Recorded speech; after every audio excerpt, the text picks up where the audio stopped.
오늘은 함께 요셉의 인생을 통해서 우리에게 허락되어진 인생을 바라보는 바른 시각들을 회복하는 그런 말씀에 대한 묵상, 하나님의 뜻에 대한 고민이 우리 안에 있으면 좋겠습니다. 또한 우리의 삶을 쉽게 포기할 수 없는 이유와 주어진 삶을 우리가 어떻게 살면 하나님 보시기에 합당할 것인가 또한 함께 고민해 보면 좋겠습니다. 우리 잠시 그림 한번 보겠습니다. 네, 아주 친절하게 표현이 잘 되어 있습니다. 요셉이 어떤 사람인가 한번 이렇게 그림을 보면서 한번 살펴보죠. 요셉은 채색 옷을 입었어요. 아버지가 요셉을 많이 사랑해서 특별히 만들어 주셨어요. 라고 채색 옷을 입은 요셉의 모습입니다. 다음으로 한번 넘겨주시죠. 네, 저게 뭐냐면요. 보디발의 집에 군대 장관이었던 보디발의 집에서 분명히 노예로 팔려갔는데 나름대로 가정 총무로서의 역할을 맡으면서 이 주인 보디발의 이 신뢰, 총애를 받는 이런 한 그림입니다. 글씨가 잘 보이지 않습니다. 다음 그림이요. 네, 그 다음에 어떤 그림입니까? 요셉은 애굽의 총리가 되었어요. 어마어마합니다. 노예였는데 총리까지 올라갑니다. 자, 여러분에게 묻겠습니다. 여러분의 인생을 두고 요셉을 봤을 때 여러분 부러우신가요? 네, 나도 저렇게 돼서 총리까지 올라가면 너무 좋겠다. 혹시 여러분 나는 요셉보다 지금 더 나아라고 생각하시는 분 있으신가요? 네, 그럼 우리 다른 그림을 한번 또 보실까요? 네, 이 그림은 어떤 그림일까요? 요셉이 아버지부터 나름 이렇게 사랑을 받는 장면은 똑같습니다. 그런데 이 앞에 나와 있는 형제들의 표정을 한번 살펴보십시오. 네, 어떤 표정입니까? 못마땅해 하고 있습니다. 다음으로 넘겨주시죠. 보디발의 집에서 가정총무로 있었을 때의 한 장면입니다. 보디발의 아내가 끊임없이 이 요셉을 유혹합니다. 그때 이렇게 뿌리치는 한 장면입니다. 네, 다음 넘겨주시죠. 이 장면은 오늘 본문의 장면하고도 연결이 되는데 형제들이 이 기근을 피해서 애굽의 곡식을 가지러 옵니다. 그러면서 여러 일들이 있었는데요. 마침내 요셉이 자신이 당신들이 팔아넘긴 요셉입니다 라고 이야기했던 순간입니다. 눈물을 흘리며 그 형들과 재회하는 모습이 이 사진의 모습입니다. 이 그림의 모습인 거죠. 다시 한번 여러분에게 묻겠습니다. 여러분 요셉의 인생이 부러우신가요? 나도 저렇게 살고 싶다라는 생각이 드시나요? 아니면 내가 더 불행한 것 같아. 내가 더 요셉의 인생보다 난 더 암울한 인생을 사는 것 같아 라고 생각하시나요? 혹 누군가는 이야기할 수 있습니다. 요셉이 누구길래 저런 얘기를 하는 걸까라는 생각을 하는 분들도 계시리라 생각됩니다. 그러면 우리 지금부터 이 요셉의 인생을 좀 짧게 한번 훑어보면서 우리의 삶의 믿음의 길을 살아가는 우리의 삶을 어떻게 살아가야 할지를 우리가 함께 좀 보고자 합니다. 오늘 본문의 상황을 살펴볼게요. 오늘의 본문의 상황은 다음과 같습니다. 요셉이 애굽의 총리가 되었습니다. 그리고 어느 날 기근이 찾아왔습니다. 당시의 기근은 애굽 땅에만 있었던 것이 아니라 주변 모든 나라에 기근이 임하게 됩니다. 그때 많은 주변의 나라 사람들이 곡식이 있다라고 하는 애굽으로 찾아갑니다. 그 중에 이 모든 상황을 책임졌던 이 기근 비상대책위원회 위원장이었던 요셉이 이 모든 일을 진두지휘하고 있었던 때 요셉에게 한 무리의 남자들이 찾아오게 됩니다. 근데 놀랍게도 직감적으로 요셉이 알게 됩니다. 나의 형제들이다라는 걸 알게 되죠. 뭐야? 이러면서 형제들을 만나게 됩니다. 그들은 다른 사람이 아닌 형제였는데 그 형제들이 어떤 사람이었냐? 요셉이 17살 때였습니다. 요셉이 17살 때에 은 20을 받고 이스마엘 사람들에게 노예로 팔아버린 아주 어떻게 보면 좀 너무하다 싶은 형제들입니다. 요셉은 자신의 형인 줄 알았지만, 형들인 줄 알았지만 그 상황에서 아는 체 할 수 없었습니다. 복잡한 감정이 요셉의 마음을 사로잡습니다. 반가움과 지난날의 수많은 일들이 떠오르기 시작합니다. 그래서 애써 내색하지 않고 있습니다. 오늘의 본문이 보여주는 상황은 여기까지입니다. 다 같이 기도하겠습니다. 이러면 다 잠이 깨시죠? 이 상황이 이어집니다. 그런 다음에 어떤 일이 일어나느냐? 우리는 이 상황을 통해서 요셉의 인생을 어떻게 바라볼 수 있을까? 더 긴 이야기를 통해서 함께 좀 계속 요셉의 인생을 통해서 우리가 살아가는 인생도 동일하게 어떤 인생을 살게 될지 우리가 좀 볼 것입니다. 인생에 대한 세 가지 나름의 포인트를 한 세 가지 함께 나누고자 합니다. 첫 번째입니다. 인생은 완성품이 없다라는 것입니다. 혹시 여기 있는 여러분 중에 인생은 나는 태어날 때부터 완성된 인생을 살고 있습니다 라고 하시는 분 계십니까? 혹 누구는 이렇게 이야기할 수 있습니다. 금수저들은 그렇지 않겠습니까? 라고 생각할 수 있습니다. 그러나 여러분, 돈이, 우리의 환경이 우리의 영혼과 우리의 마음까지 채워주진 못합니다. 결코 그렇지 못합니다. 수많은 것을 가져도 파리가 왔습니다. 수많은 것을 가져도 파리가 오면 손으로 치는 게 우리 인간입니다. 돈이 많아도 인생의 괴로움과 외로움을 느낄 때 사람들은 자신의 삶의 허무함을 느끼게 되어 있습니다.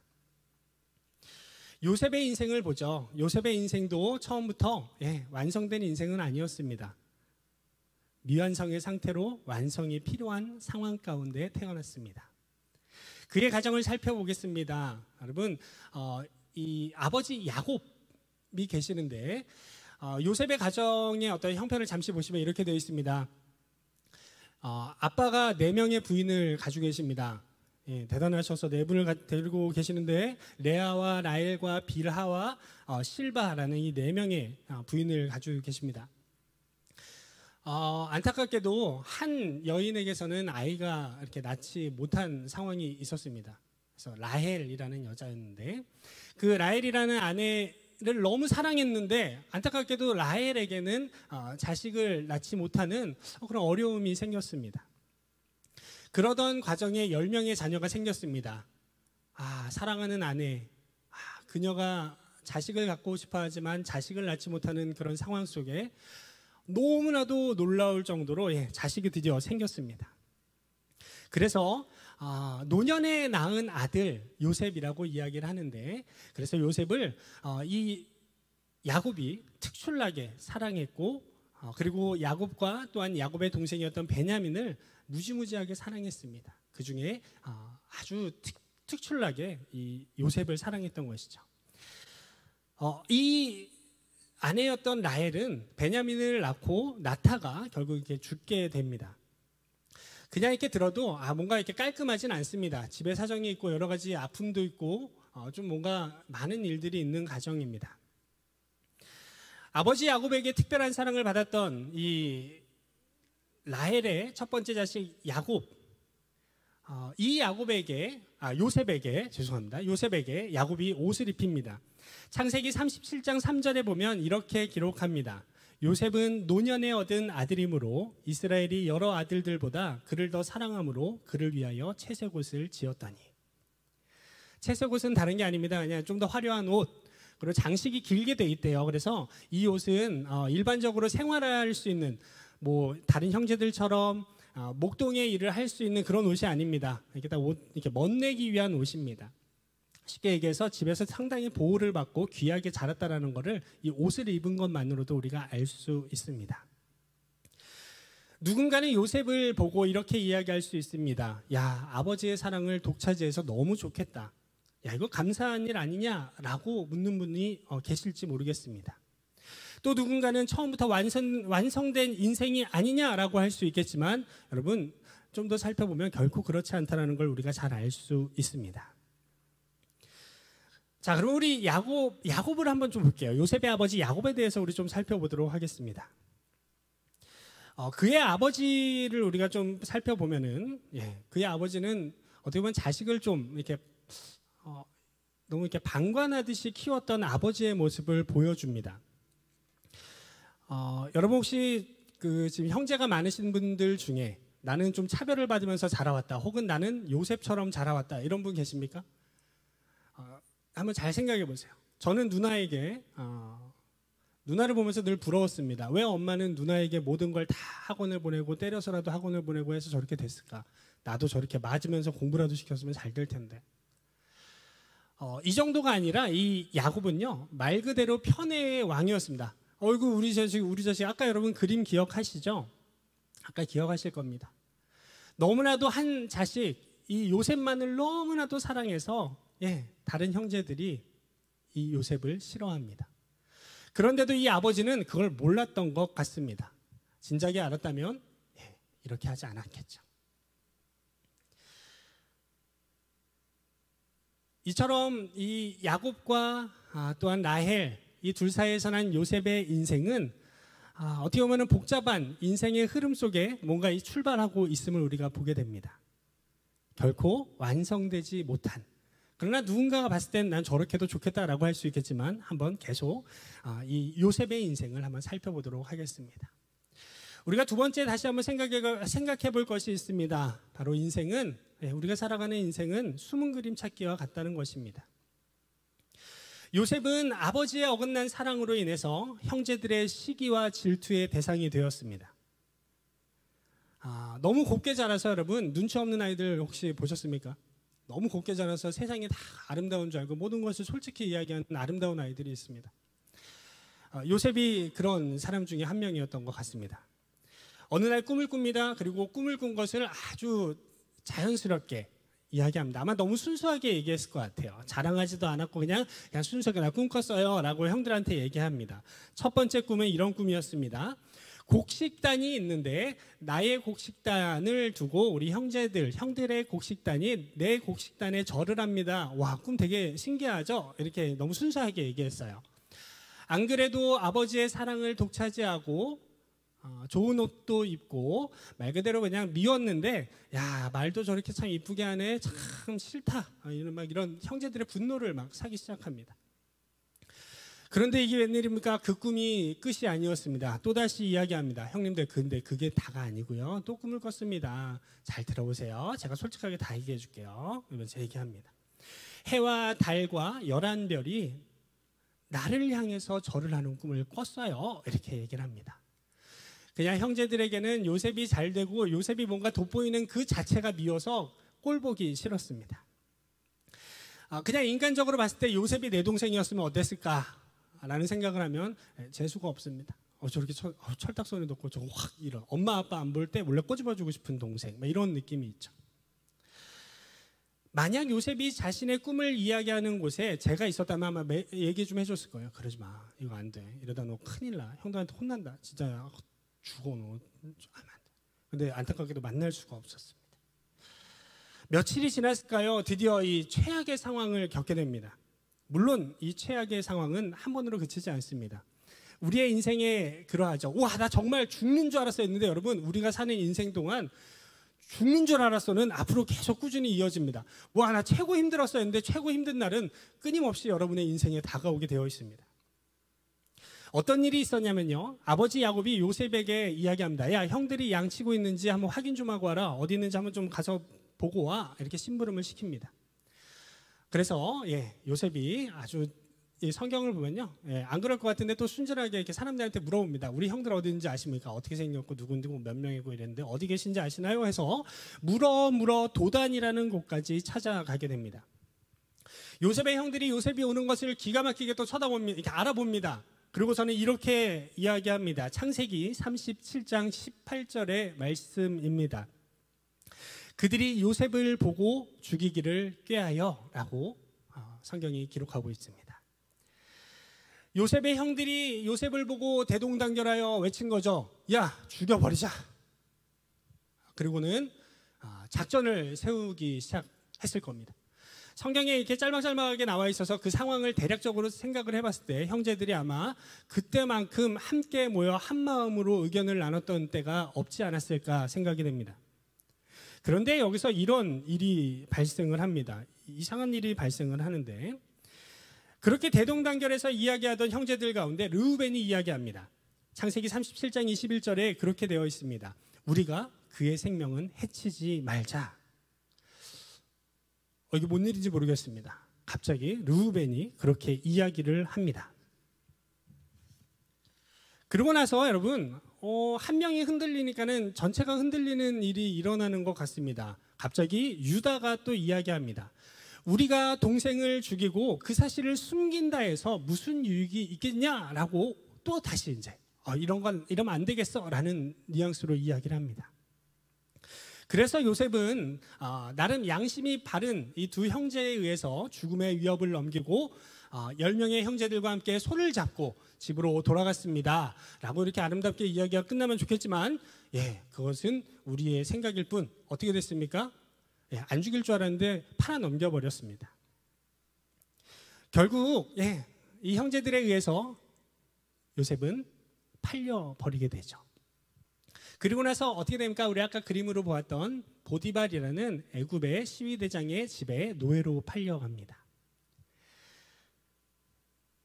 우리가 잘 아는 내용이긴 한데 이런 가운데요, 어떤 일이 일어나냐면 갑자기 하나님이 뜩 하고 나타나는 장면이 있습니다. 창세기 39장 2절에 이렇게 기록합니다. 여호와께서 요셉과 함께 하심으로 라고 기록하고 있습니다. 요셉조차도 잘 깨닫지 못하고 알지 못했던 상황입니다. 성경이 기록하기를 그 상황 속에 있었던 하나님을 기록하고 있습니다. 그래서 뜻하지 않게 요셉의 노예 생활은 생각보다 형통하게 됩니다. 그리고 가정총무로서 인정을 받게 되었죠. 하나님이 함께 하시면 우리의 인생 뭔가 잘 될 것 같습니다. 그런데 여러분, 인생이라는 것이 그렇지만은 않은 것 같습니다. 믿음이 좋아서 뭔가 나의 기도의 제목이 해결될 때 여러분 그렇게 쭉 여러분의 인생이 진행되었었나요? 그렇게만 되었나요?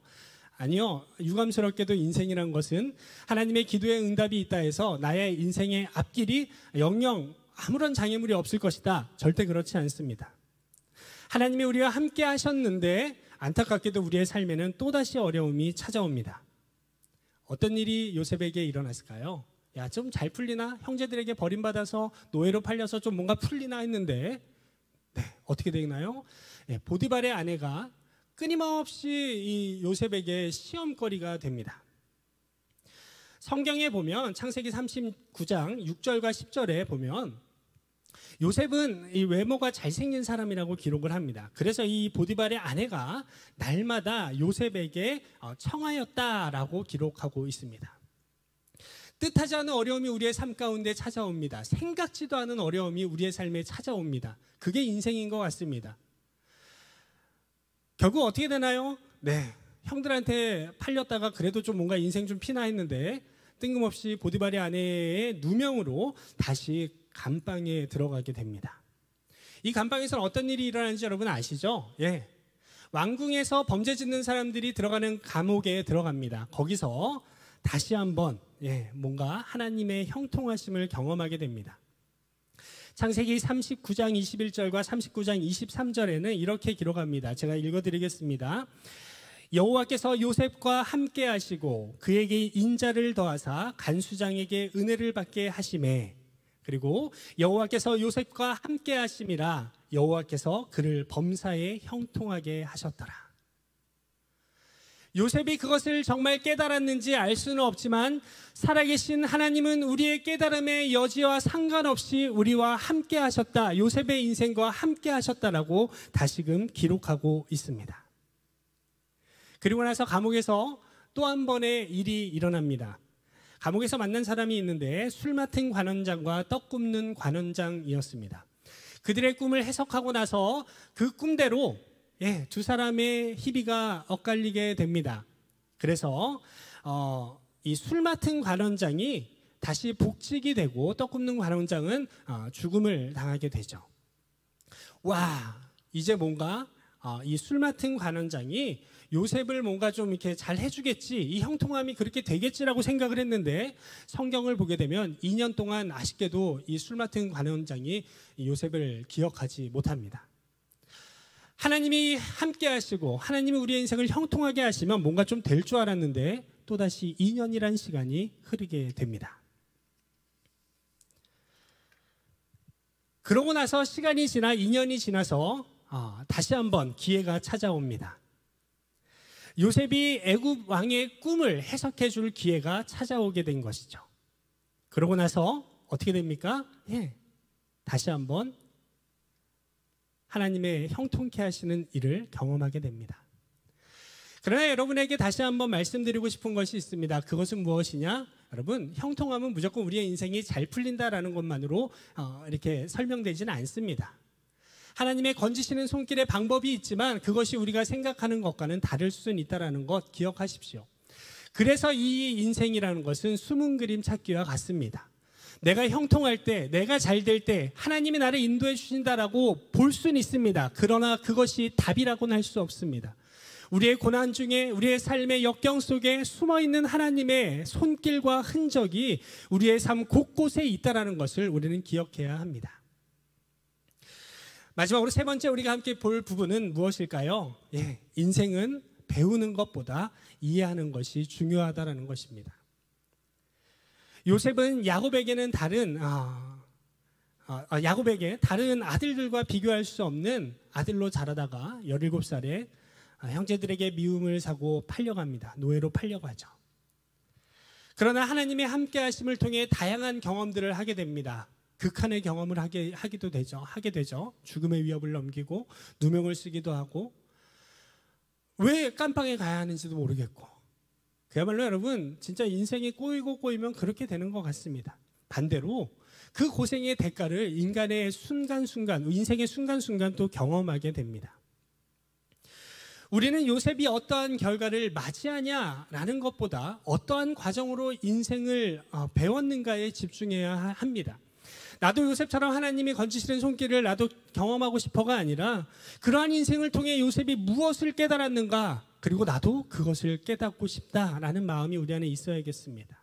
더 나아가 요셉이 인생을 통해 배운 것을 어떻게 이해하고 그것을 삶으로 살아냈는지에 우리가 집중할 필요가 있습니다. 요셉은 여러분 이 성경에 나온 요셉의 이야기를 보면 요셉은 자신의 삶의 상황들을 거부하지 않습니다. 물론 성경의 기록에 편집이 되거나 혹은 나타나지 않은 부분일 수 있겠지만 일괄적으로 이렇게 쫙쭉 나오는 것은 일관성을 가지고 보이는 것은 그 상황을 그냥 묵묵히 받아들이면서 살아간다라는 것입니다. 배신감도 있고 억울하기도 합니다. 서운한 상황들도 있습니다. 원망하거나 상황을 회피할 수도 있는데 요셉은 그냥 그 인생을 한 걸음 한 걸음 살아갑니다. 하루하루 주어진 삶을 살아갔고 그 안에서 하나님의 형통하게 하심으로 또 주어진 삶을 살아갔던 것이 요셉의 인생이었습니다.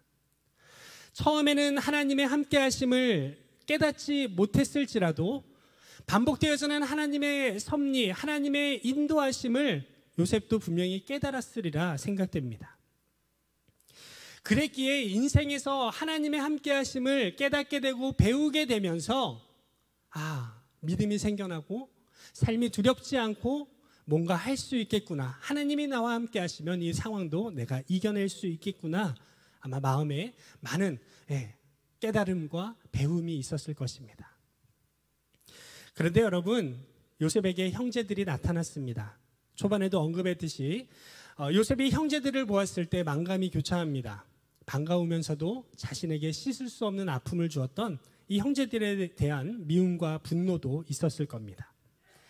하지만 요셉은 감정을 추스르며 상황을 지켜봅니다. 이후에 형제들을 집으로 돌려보내고 친동생 너희가 간첩인지 아닌지 스파인지 아닌지 확인 좀 하자. 정말 아니면 동생 좀 데리고 와.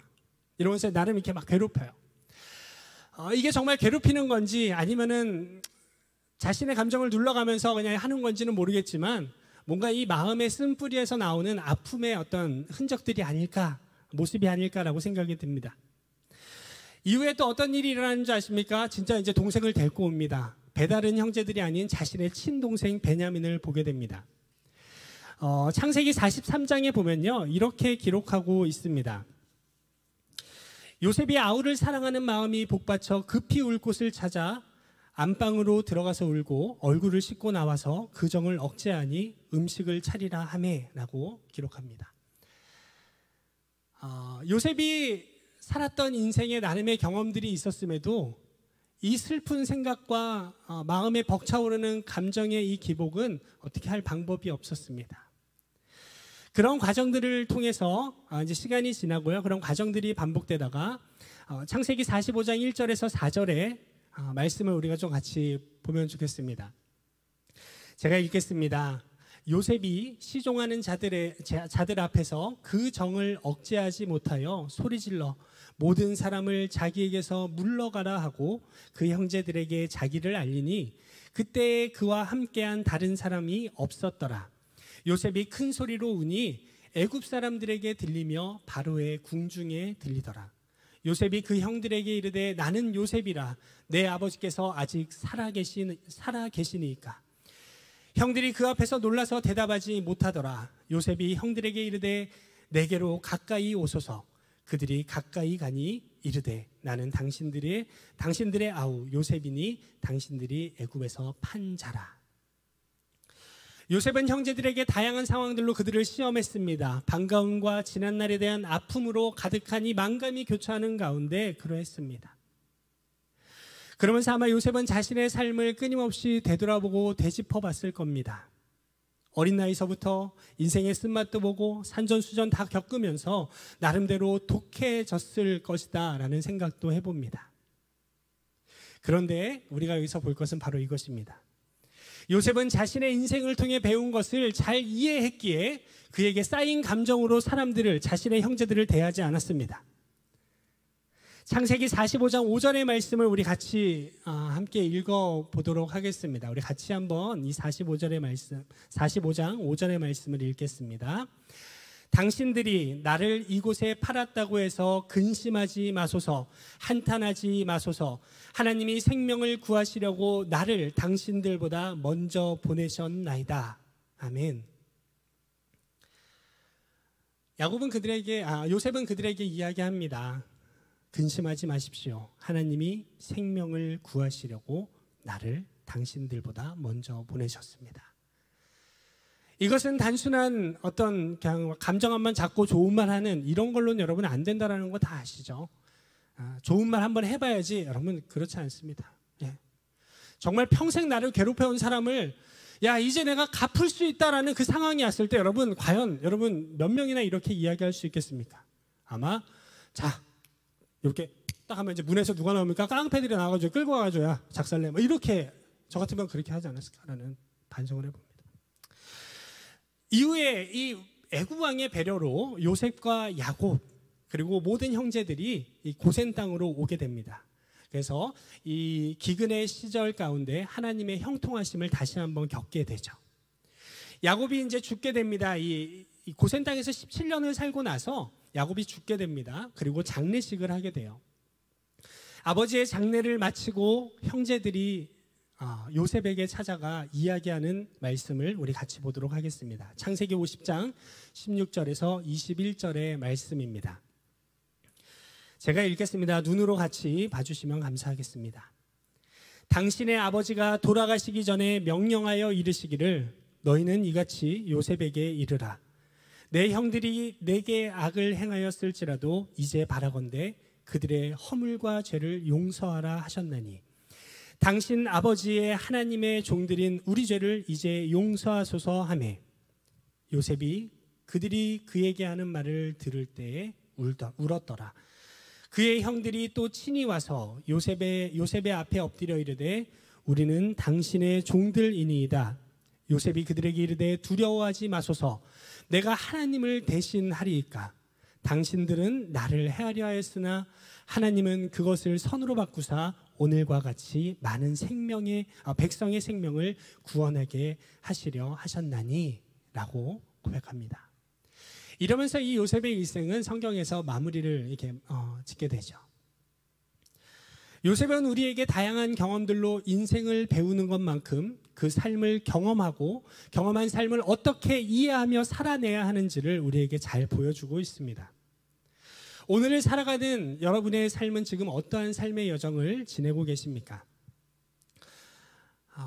아무것도 알 수 없는 고난의 연속을 지금 여러분 살아가고 계십니까? 아니면 인생 곳곳에 숨겨진 하나님의 흔적들을 보면서 그나마 그 흔적들로 인해 다시금 믿음을 택하며 믿음의 길을 걸어가고 있습니까? 아니면 우리의 인생으로 함께 하시는 하나님, 그분의 인도하심을 우리의 전인격으로 이해하고 반응하며 살고 계십니까? 다시 한번 여러분께 말씀드립니다. 인생의 어떤 완성은 여러분 애초에 꿈도 꾸지 마십시오. 우리가 살아가는 이 인생, 불완전한 인생의 완전함은 없습니다. 시작할 때부터 완전하지 못했고 죽을 때까지도 우리는 완전할 수 없습니다. 그저 완성을 향해 나아가다가 인생의 허무함을 깨달으며 죽는 게 우리 인생입니다. 그러나 우리가 하나님의 인도하심의 흔적을 발견하고 살아갈 때 우리에게는 그저 그렇게 살다가는 인생이 아니라 우리의 삶으로 살아계신 하나님의 흔적을 발견하고 그분의 흔적이 우리의 삶으로 경험되어지고 그것이 우리의 삶으로 살아내어지는 삶을 통해서 우리의 삶은 주님 안에서 풍성한 삶으로 나아가게 됩니다. 코로나19로 많이 뒤숭숭한 사회입니다. 평범함이 더 이상은 평범함이 되지 못한 사회가 되었습니다. 오늘을 살아가는 우리에게 필요한 것이 무엇이겠습니까? 이런 상황에 돈이 많다고 더 잘 살 수 있을까요? 능력이 더 많다고 우리가 잘 살 수 있을까요? 아니요. 예수님이 우리의 구주임을 믿는 여러분들, 여러분의 삶에 오늘 우리의 삶에 숨겨진 하나님의 그림을, 하나님의 흔적을 발견하는 은혜가 있기를 바랍니다. 하나님의 그 흔적을 알 뿐만 아니라 그것을 우리의 삶으로 체득하고 이해하여 우리의 삶이 그 하나님의 손길을 살아내는 우리 모두의 삶이 되기를 간절히 바랍니다. 우리 함께 찬양하고 기도하도록 하겠습니다. 이 시간 함께 찬양할 때 우리의 삶을 다시 하나님, 우리의 삶이 하나님을 향한 믿음으로 온전한 반응으로 나아갈 수 있도록 주님 우리를 도우시고 우리를 보살펴 주십시오라는 간절한 마음으로 함께 찬양합시다.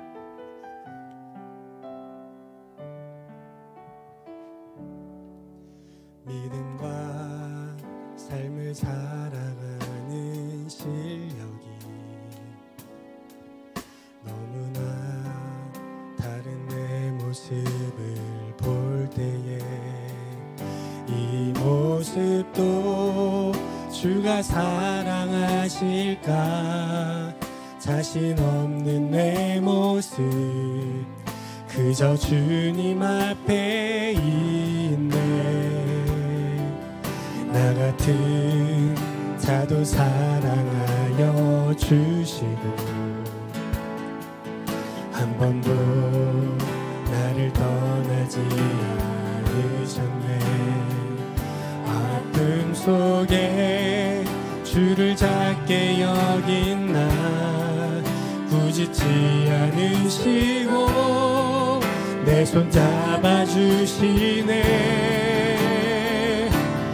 오직 주님 안에 두려움 없네. 고난을 통해 날 붙드심을 믿네. 주님만이 내 모든 것 대신에 주의 강한 손 날 붙드시네. 오직 주님 안에 소망이 있네. 내 삶을 통해 영광 받으실 주님만이 내 모든 것 되시네. 주의 선하심 나 노래하네. 이 시간 우리 잠잠히 기도할까요? 여러분의 인생을 다시 한번 돌아봅시다. 오늘의 나 그리고 지금까지의 나의 삶, 그 삶 속에 함께 하셨던 하나님, 지금도 함께 하시는 그 하나님을 기억하며 하나님, 우리의 인생의 모든 것이 주님께 달려 있습니다. 하나님, 그저 우리의 삶에 숨겨진 주님의 손길을 발견하며 이 험한 인생, 완성을 향해 나아가나 완성되지 못할 이 삶의 여정 속에 온전하신 주님을 바라며 하늘의 소망을 품고 오늘도 내일도 믿음의 걸음 한 걸음 한 걸음 걸어갈 수 있도록 우리에게 힘과 능력을 더하여 달라고 우리 자신을 위해, 우리의 삶을 위해 기도하겠습니다. 같이 기도합시다. 하나님, 우리의 삶이 주님의 것임을 믿습니다. 우리의 삶에 함께하여 주신 하나님의 일하심과 하나님의 은혜를 기억할 때 우리의 삶이 주님 안에 있음을 기억합니다. 하나님, 우리의 삶에 함께 하시는 주님, 지금도 우리의 삶에 함께 하시는 주님, 앞으로도 우리의 삶의 인도자 되시고 우리의 구원이 되시는 살아계신 하나님, 우리의 삶의 자리를 돌아보며 다시 한번 주님을 붙잡고 나아갑니다. 하나님, 주님이 없이는 소망이 없는, 주님이 우리의 도움이 되시지 않으면 우리가 살아갈 이유를 알지 못하는 허망한 인생 속에 하나님, 다시금 우리에게 살아계신 하나님, 우리의 인생 가운데 살아계신 하나님의 그 수많은 흔적들과 손길들을 발견하며 다시금 믿음을 회복하고 믿음의 길을 온전히 걸어가기를 원합니다. 하나님, 갇혀버린 우리의 마음과 주님을 향해 닫혀버린 우리의 믿음의 눈과 귀를 열어주시고 마음의 눈을 열어주셔서 하나님, 다시금 주님을 바라보며 주님의 함께하심을 신뢰하며 하나님 나아갑니다. 하나님, 우리에게 주님을 향한 알을 통하여 또한 그것을 온전히 이해하게 하시고 하나님을 이해한 만큼 우리의 삶이 또한 그 삶으로 주님을 이해한 만큼 살아낼 수 있도록 함께하여 주십시오. 세상을 넉넉히 이기는 믿음으로, 세상이 감당하지 못하는 믿음으로 이 세상을 넉넉히 살아갈 수 있는 믿음의 사람들, 믿음의 청년들, 믿음의 사람들 될 수 있도록 주님 은혜를 더하여 주시옵소서. 오직 주님만이 우리의 소망 되십니다. 오직 주님만이 우리의 모든 것 되십니다. 이 험난한 인생의 상황 속에 우리가 의지할 분 오직 주님밖에 없습니다. 주님, 우리에게 믿음을 더하여 주시고 주님을 붙잡으며 나갈 수 있는 믿음의 담력을 더하여 주셔서 우리의 인생이 세상에 흔들리지 아니하고 주님 한 분 바라며 온전함을 향해 나아갈 수 있도록, 하늘의 소망을 향해 나아갈 수 있도록 주님, 우리의 삶을 붙잡아 주시옵소서. 주님께서 하나님, 이 시간 주님의 은혜를 구합니다. 태초부터 우리의 삶을 인도하시고 오늘날까지 함께 하신 하나님, 그 하나님을 우리가 다시금 찬양합니다. 감사합니다. 바라는 것은 주님, 우리의 앞으로의 인생의 여정들 속에도 친히 함께하여 주셔서 하나님을 알아가고 주님을 이해하고 하나님의 뜻을 이해하고 그 뜻을 따라 우리의 삶으로 살아내는 믿음을 더하여 주십시오. 코로나19로 인해 우리가 생각하지 못한 인생을 살아가고 있습니다. 세상의 변화 속에 좌지우지되지 않는 우리의 인생 되게 하여 주십시오. 세상을 넘어 하늘에 계신 하나님을 바라며 오늘도 내일도 믿음의 걸음을 성실히 걸어갈 수 있는 우리 모든 한영의 믿음의 사람들 될 수 있도록 주님 은혜를 내려 주시옵소서. 이러한 삶으로 오직 주님만이 영광 받으시고 소망 없는 이 땅 가운데 유일한 소망 되심을 우리의 삶으로 나타내 주시옵소서. 감사드립니다. 예수님의 이름으로 기도드립니다. 아멘.